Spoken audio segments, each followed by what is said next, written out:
Skin Deep, written and narrated by Saffron Bryant. Chapter 9. Ravyn woke to the noise of the television. The familiar newscasters spoke back and forth. They sounded worried. Ravyn frowned and a slash of pain whipped across her cheeks. She winced. "Best not to make too many expressions for a while," Doc said, bending over her. She nodded and turned her attention back to the television. "What a tragic turn of events for a woman who could have been queen," said Macy, the female presenter. "I couldn't agree more. For those of you just joining us, in a shocking twist, Ravyn Alden, competitor for Fairest of Them All, was attacked last night. In what appears to be a politically driven attack, pictures of her damaged face were posted to the cloud last night." An image filled the screen of Ravyn kneeling in the desert. The skin of her cheeks hung in ragged tatters and blood mixed with tears ran down her face. Her bloodshot eyes glared up at the camera, standing out against her pallid skin. "Doesn't even look like the same woman," said Macy. "Not at all. I'm sure it's safe to say that Ravyn Alden will no longer be in the running for Fairest of Them All." Ravyn let out a choked sigh and blinked away a hot tear. "At least now they'll leave me alone." Doc patted her arm and frowned. "Whoa, maybe hold off on that prediction, Richard," said Macy. "It looks like an unofficial poll is now rating Ravyn above Queen Elena." "What?" said Richard and Ravyn together. "Reasons given are that it makes her appear more real and relatable. I can't believe it. Never in the history of this kingdom has this kind of thing happened." "Astounding. We're going to take a quick break while we gather more information on this incredible story. In the meantime, we have a message from Queen Elena." The Queen's smiling face filled the screen, her green eyes sparkling. "People of far away. It was with great sadness that I saw the injuries inflicted on Ravyn Alden in this vicious attack. My most heartfelt condolences go out to her as a former contender for Fairest of Them All." Queen Elena's eyes flicked to the side of the camera and a slight frown line creased her forehead. She seemed to be listening. A red glow crept across her face and her expression darkened. Her lips pressed together as she turned back to the camera, and her smile seemed as brittle as thin ice. "People of far away. I have just learned that a new poll has reaffirmed Ravyn's position as a contender." The Queen swallowed, her face twisting as if she'd eaten a mouthful of dirt. "What a wonderful surprise." Ravyn sat up higher, her eyes fixed on the Queen. Heat flared from her cheeks and sweat dripped down her forehead. The Queen took a deep breath. "Therefore, I would like to renew my invitation to Ravyn to join me at the castle for the tie-breaking parade." A thin crease appeared between the Queen's eyebrows, but unlike before, this one seemed intentional, perfectly designed to deliver a message. "I must say I have been most disappointed to not have met the young lady so far. It seems a shame that she's forcing the whole kingdom to be put on hold while she gallivants around the desert." The Queen sighed. "Of course, we were all young once, and I'm sure this attack will help her see how vital it is that she returns to the safety of the castle." The Queen stared at the camera, her gaze piercing through the television screen as if she were staring straight at Ravyn. "Hail Queen Elena and that stirring speech," said Macy as the Queen's picture disappeared. Ravyn grabbed Doc's arm. "I have to leave. As long as I stay here, I'm in danger, and you're all in danger too." Doc pried open her fingers and held her hand. "How many times do I have to tell you? As long as Queen Elena is in charge and the current system survives, robots will continue to be downtrodden. We need you to take a stand." Ravyn's eyes widened and her heart jerked. "No." Doc laid his hand on her forehead. "You're burning up. The wounds are infected." Ravyn's face surged with heat and clouds bloomed across her vision. Doc seemed to twist and change shape and his words were muffled, unintelligible. She tried to sit up to explain, but he held her down. His voice filtered through her hazy cloud. "Ravyn, there was poison on the blade. You need to heal. I'm taking you to Sleepy." Cold metal hands gripped Ravyn's arms, and the ceiling above her spun.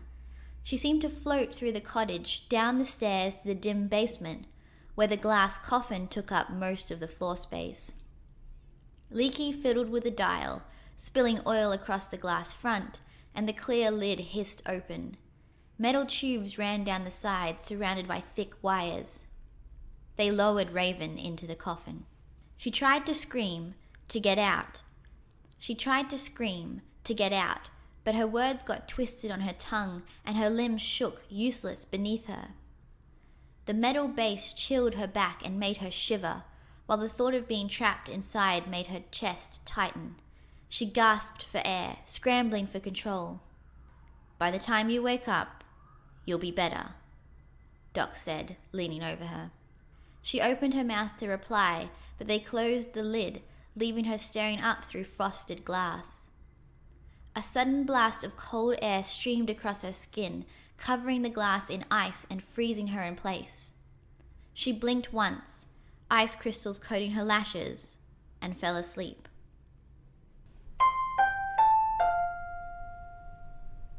Ravyn's eyes flew open and her heart clenched. She had to get out of the coffin. "Whoa!" Doc stood over her, his hand on her shoulder. "It's okay. I've heard waking can be frightening." Ravyn gasped and sat up straight, pushing Doc's hand away. She sat in the stasis pod in the middle of the basement. The other robots stood around her, their expressions tense. Her hand flew to her face where lines of puckered skin traced across both her cheeks. "They've healed well," Doc said. Ravyn frowned. She'd only just closed her eyes. "How? You've been down for over 2 weeks." Ravyn rubbed her eyes. Her head pounded as if someone stood over her with a hammer. Her limbs wobbled as she tried to move them. Leaky threw his arms into the air. We have to tell her. Doc glared over his shoulder at the other robot, and Grumpy snatched Leaky's arm, releasing a spurt of oil over the floor. "Tell me what?" Ravyn said, her stomach clenching. Exhaustion covered every inch of her. She doubted she'd survive more bad news. Doc sighed and gave Leaky another stern look before returning to Ravyn. "Queen Elena has taken offense at your absence. She's decided to take certain measures. It's probably best you see for yourself." He held out his hand, and Ravyn gripped it tight as she swung her legs over the side of the pod and slid to her feet. Her knees shook, and she leaned heavily against Sleepy. She took a deep breath and gazed at the basement door and the steps beyond. Something was different. She took one shaky step forward. "For circuit's sake!" Grumpy said, lunging forward and slipping his arm around her waist. He hauled her through the door and up the stairs, but when they got to the top, they weren't in the sitting room Ravyn remembered. Dirt walls surrounded her, devoid of any windows, and only a single metal door led out. "Where are we?" Ravyn asked, her heart pounding. Doc patted her back. "We had to move. As soon as you started winning the new polls, we left. The Queen would have had you killed within the day. This is an old robot bunker from the last uprising. The Queen won't find us here." Ravyn spun in a circle. "But your beautiful house." Doc smiled. "We'll be fine without us. We're all here, and that's what matters." "Happy." "Here and happy." His cheerful voice filled the air. "Who insisted on me bringing him?" Grumpy said, flicking a thumb at Doc.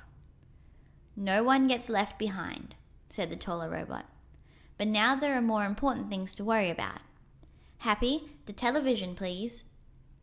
A screen flicked to life at the other side of the room. Queen Elena was giving another message. "My people, it's with great regret that I must issue these orders. However, the kingdom cannot progress while the leadership is in turmoil. I have reason to believe that Ravyn Alden is being kept by undesirables. Therefore, all undesirable movement is hereby banned. Any undesirable caught outside of their house of residence will be sentenced to immediate and painful death." Doc sighed and shook his head. That's been on repeat since she enacted it. Ravyn's mouth hung open. How long? Grumpy clenched his fist. 3 days now. Ravyn's gaze flew back to the television. But they'll have no way to get food, to work. They'll all die. Leaky let out a choked sound and a stream of oil dribbled down his face, pooling on the floor. I'll get a tissue, Leaky, said Doc as Bashful rushed over to clean the mess, only to spread it further across the floor. We've already heard of 11 deaths as a direct result of this ban. People can't get medical help, the weak need food and water, it's mass torture, that's what it is, said Grumpy. Ravyn covered her mouth and hung her head. All her fault. It was all her fault. Those desirables would still be alive if she'd just done what was expected. She might have been dead, but at least they'd still be alive.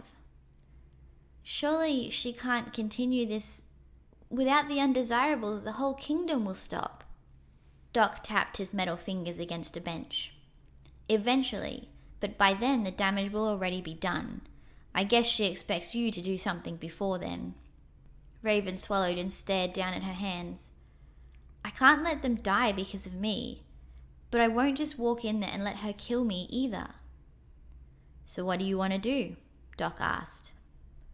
Ravyn took a deep breath and lifted her head. We fight. The division of desirables and undesirables stops here. We're going to change things. Grumpy grunted and scuffed his foot along the floor. And how exactly do you plan on doing that? Ravyn tapped her chin and looked around the bare bunker. The undesirables far outnumbered the desirables if they could just see their own power. I need to talk to them, to send a message. Didn't you hear? Grumpy said, throwing his hands towards the television. Undesirable movement is banned, and I think they'd notice you. Ravyn frowned. There has to be a way, a coded channel or something. We might be able to help, Doc said. Robot movement hasn't been limited. They still need us to work. Leaky could take your messages to the city. Ravyn nodded, her heart fluttering. Despite her fear, it felt right to be doing something. Good. Let's get to work.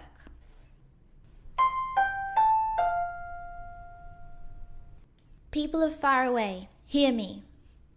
Ravyn's green eyes sparkled against her pale skin, while the matching scars on her cheeks created a V pointing to her red lips. For too long, people have suffered because of their looks. For too long, our kingdom has been divided into two classes. It's time the system changed. Her voice took on a steely resolve. We should vote for leaders based on their abilities, their integrity, and for the good of the kingdom, not because of their looks. You all have a choice. Vote for an undivided society, for a skilled leader, for the future. Don't let this kingdom stagnate in the past, obsessed with looks and outward appearances.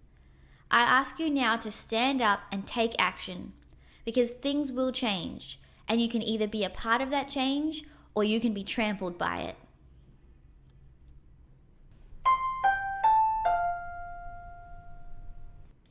Ravyn's hands clenched into fists as she watched the evening news.